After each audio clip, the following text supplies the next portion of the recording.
Masayahin kang tao, pero ang totoo may kalungkutang nakakubli sa iyong puso. Ang madilim na parte na pinili mong itago, ang kabanatang hindi mo pa naikukuwento. Sa kabila ng pagiging maunawain at mapagmahal mo sa iba, ang sarili mong naghahanap din ng pagkalinga. Hindi ka mapanghangad, gusto mo lang din maramdaman kung paano ang ingatan, kung paano ang pahalagahan hanggang sa katapusan. Matapang kang tao, sadyang maawain lang ang iyong puso. Madali kang magpatawad, gaano man kalalim ang sugat na idinulot sa iyo ng mundo at ng tao. Mabilis kang makalimot, subalit ganoon ka rin katulin kung makaalala. Palangiti kang tao kahit kanino. May pananaw na positibo, subalit ang totoo, malapit ka na ring sumuko. Madalas, kung sino pa ang malalim ang pagkatao, sila rin ang may mababaw na luhang madaling tumulog.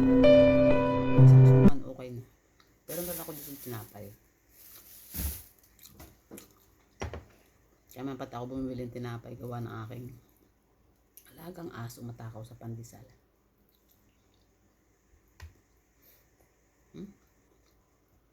Makati ilong ko may namamatay daw na inchik. Sabi sa amin noon pag Makati yung ilong namin mayroon daw namamatay na inchik.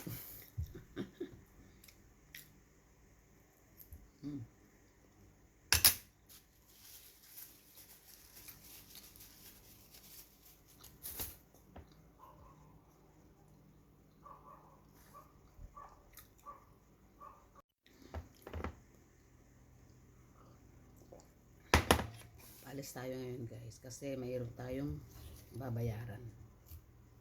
Ay, muntik na masunog. Malaki kasi ang pagkakagawa ko nito, inilagay ko sa ilalim ng tulyasi. Tulyasi po kasi ito biniluto.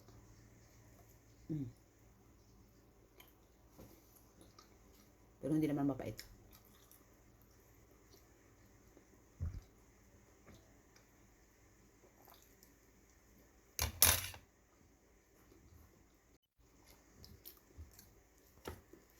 Kain tayo. Anong almusal niyo? Ang pagkain niyo dyan. Ayun na.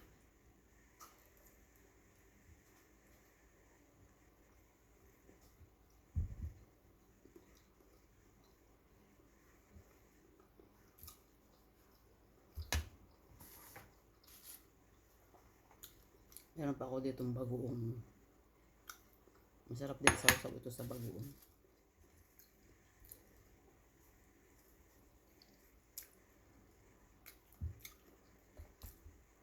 Sinasawsaw ko sa bagoong. Okay lang.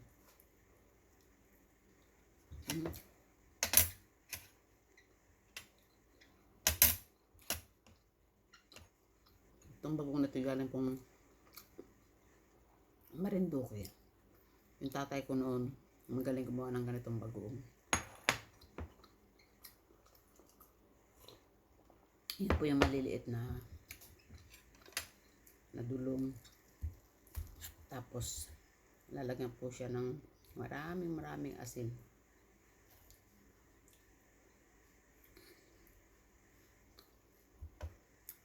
Ito ginisa ko po, tapos lagyan ko ng kamatis.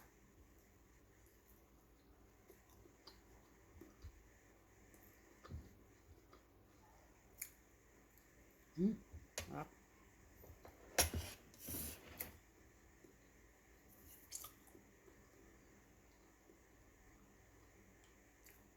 Ano guys, bye bye.